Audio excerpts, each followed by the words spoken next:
Have a nice day to everyone. So guys, our video episode for today, we're going to replace an axle bolt of this vehicle, Mitsubishi Lancer 2004 model, 1.3 engine manual transmission. So we're going to replace an axle bolt inner side. So first step, we'll remove the tire, this front left tire. We're going to loosen the wheel nut, and we'll put jack and jack stand for our safety. Before that, we're going to apply the handbrake lever to avoid the vehicle moving. Okay,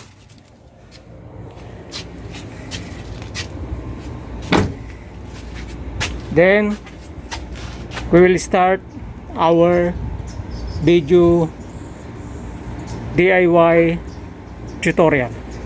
Now we will going to loosen the 4 wheel nut of our tire.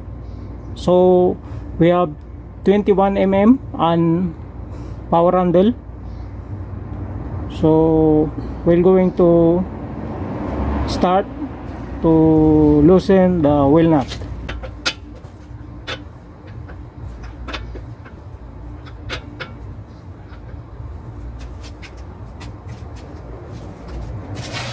Then we will use the jack to lift up this front left side of our vehicle.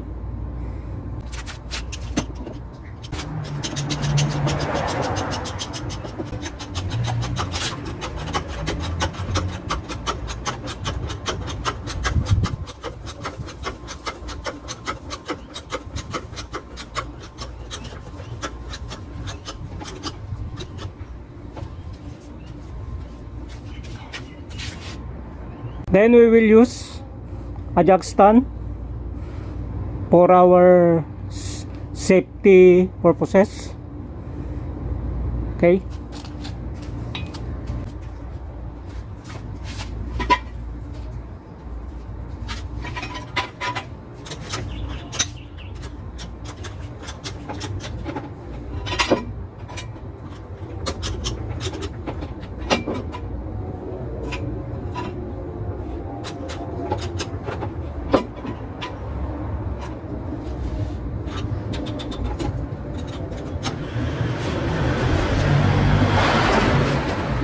Then now we're going to remove the wheel nut and the tire.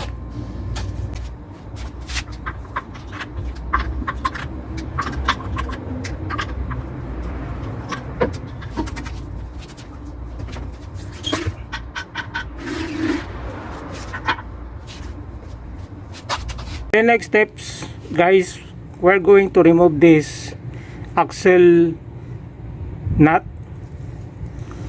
We're going to use the 32 dip socket, 32 mm dip socket.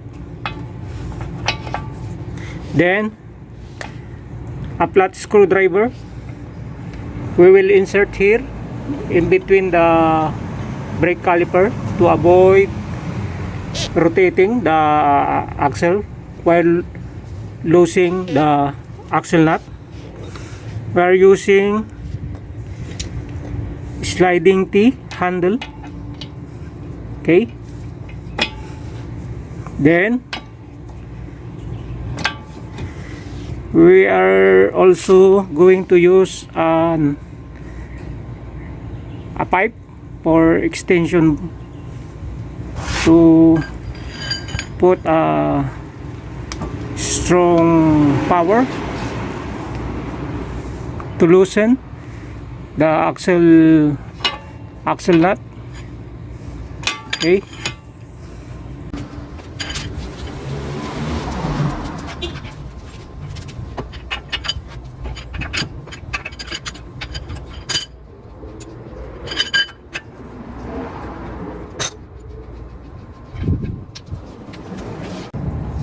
Now we are going to remove the bracket of this brake hose, because attached in this shock absorber we're using the 12 mm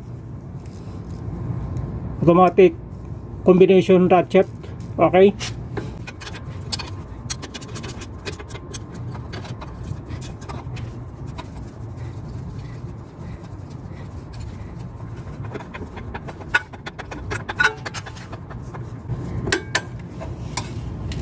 okay guys, already removed. This is the nut. Okay, then next, this two strut mounting in our knuckle, we have to remove this 19 mm bolts and nuts. We're using 19 mm combination. Then socket wrench 19 mm.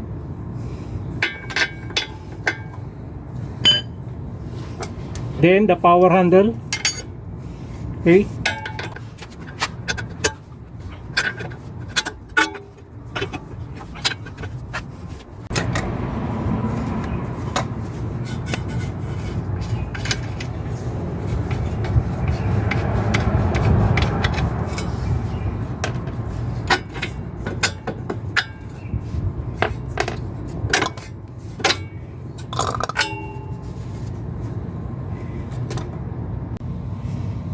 look at the axle bolt guys, the inner side, it's already damaged.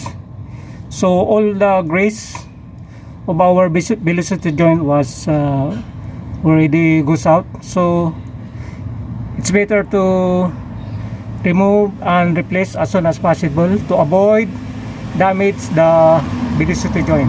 Okay, we're going to steer the steering wheel going to the right side position so that it will give an extra space to remove the axle shaft.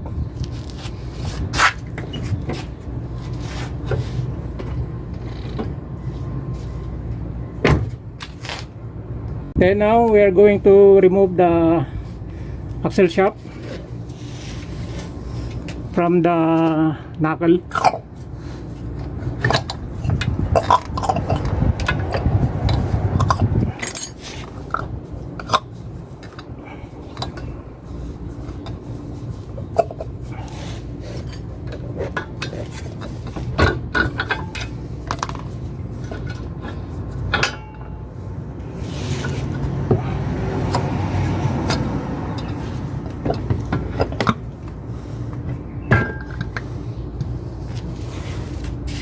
Now we will use small container to avoid the gear oil drops in the flooring.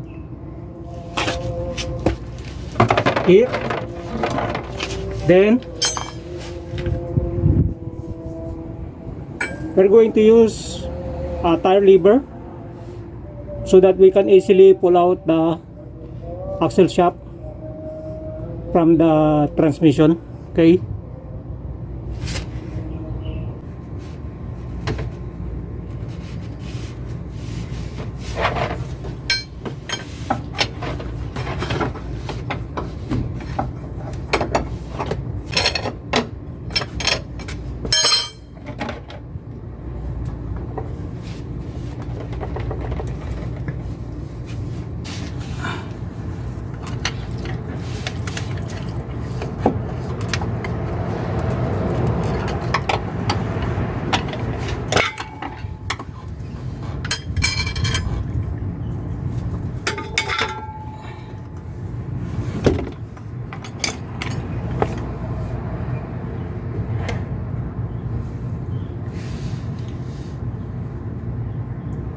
so guys, this is our axle shaft. We already removed from the transmission. So look at the axle bolt, it's already damaged. Okay, now we are going to replace the axle bolt, the inner side. Now our parts to be installed. The part number is MN147169. So this is the correct part number. Then we will open. So this is the axle boot we are going to install. Okay, so this is the axle bolt, guys. Now we will remove the old one so that we can install this axle bolt.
Now we have to use special tools, snap ring remover, so that we can remove this snap ring to our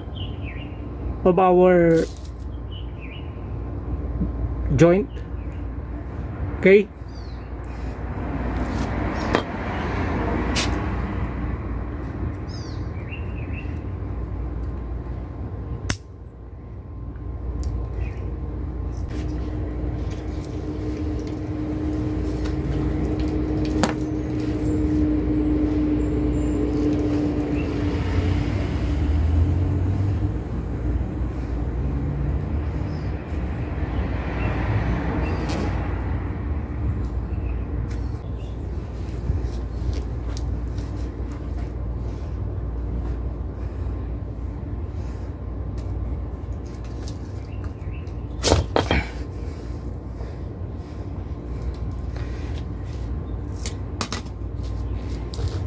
okay guys, we will fix it back the new axle boot.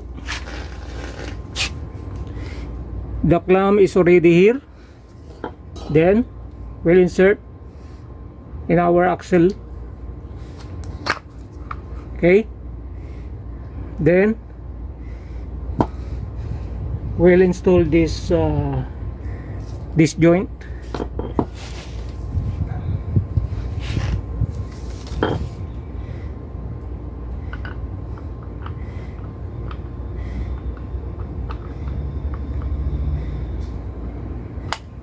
Okay,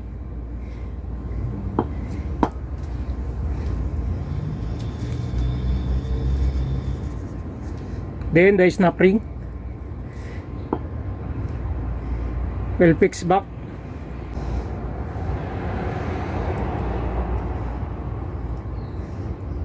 Okay,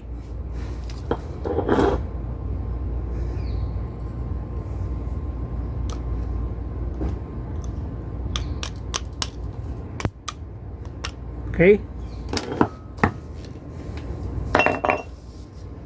then we'll put the grease. We have the grease here. We'll put inside the velocity.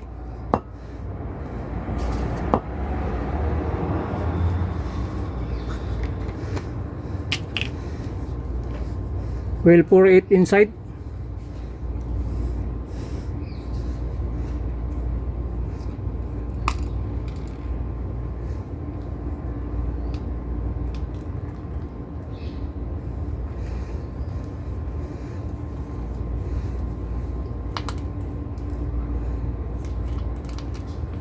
Okay.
We will cut this extra clamp in our axle boot. Okay. Okay, we already cut the extra clamp. Okay.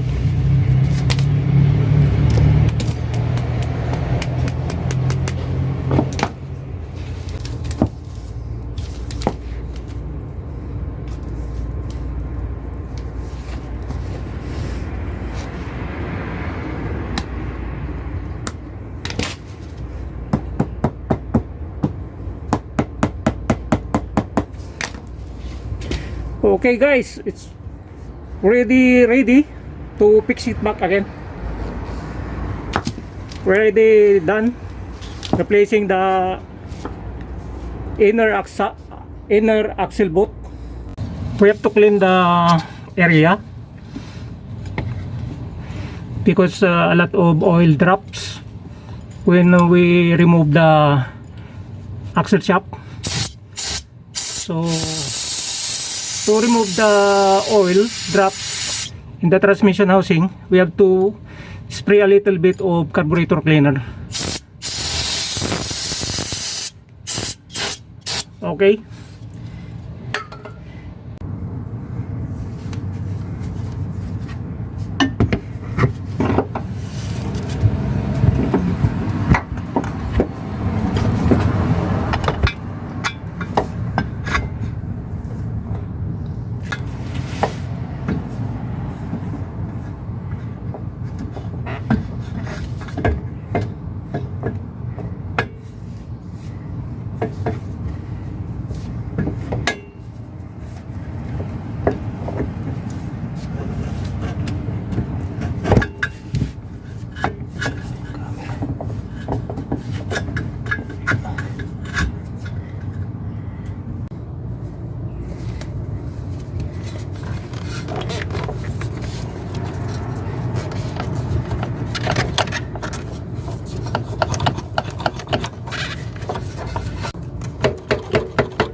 Now we are going to install the spacer, the axle nut.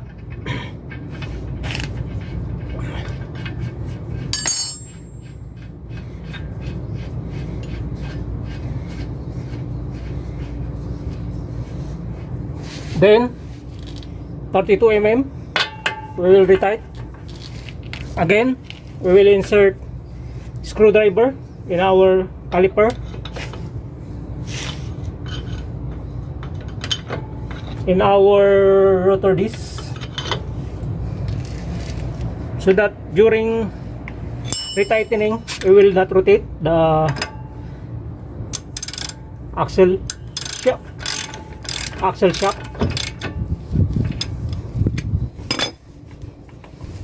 We will use power handle.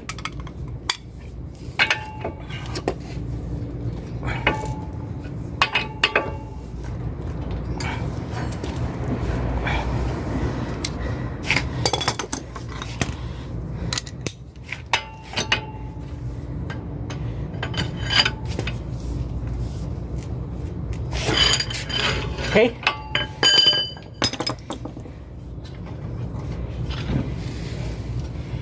Now it's ready to fix it back the tire.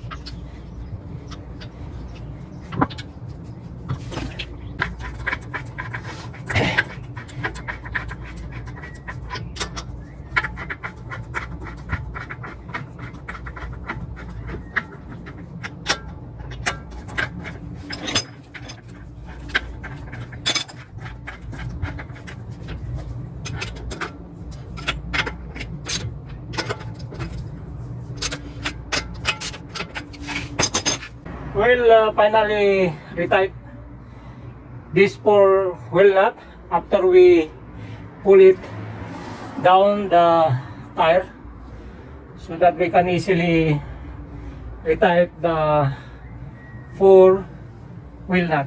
Okay. Now guys, we will remove this pillar plug of our manual transmission, because some fluid, some gear oil drops in the floor or in the container. We have to add some gear oil, so we will remove this pillar plug. Then we will use oil panel, and we will add a little gear oil of our manual transmission. Okay, so we're going to use 17 mm socket wrench and a sliding T handle to loosen the pillar plug.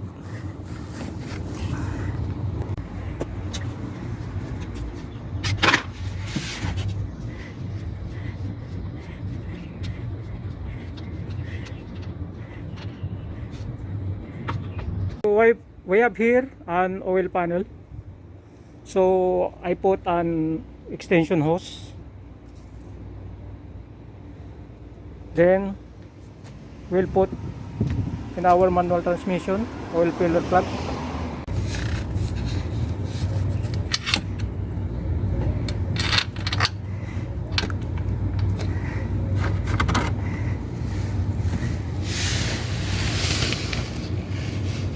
Okay, it is ready to add gear oil of our manual transmission. Okay, now we will add gear oil of our manual transmission. So this is our gear oil.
Okay guys, the oil was already drops in the container, meaning to say it's already full. So we will put it back the pillar plug, then we will try tight.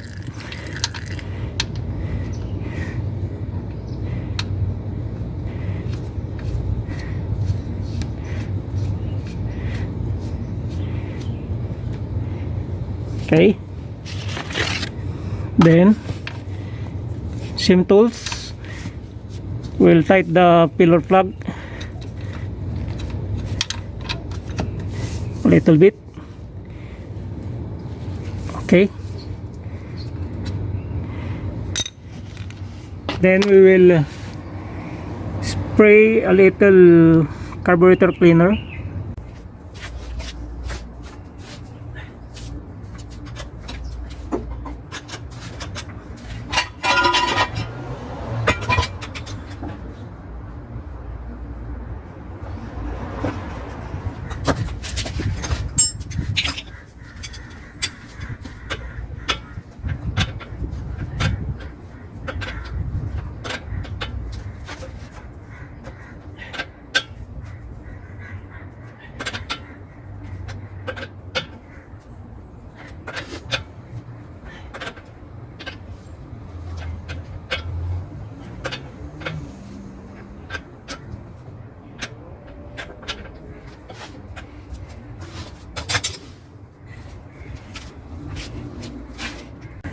Okay guys, we already finished our video episode for today.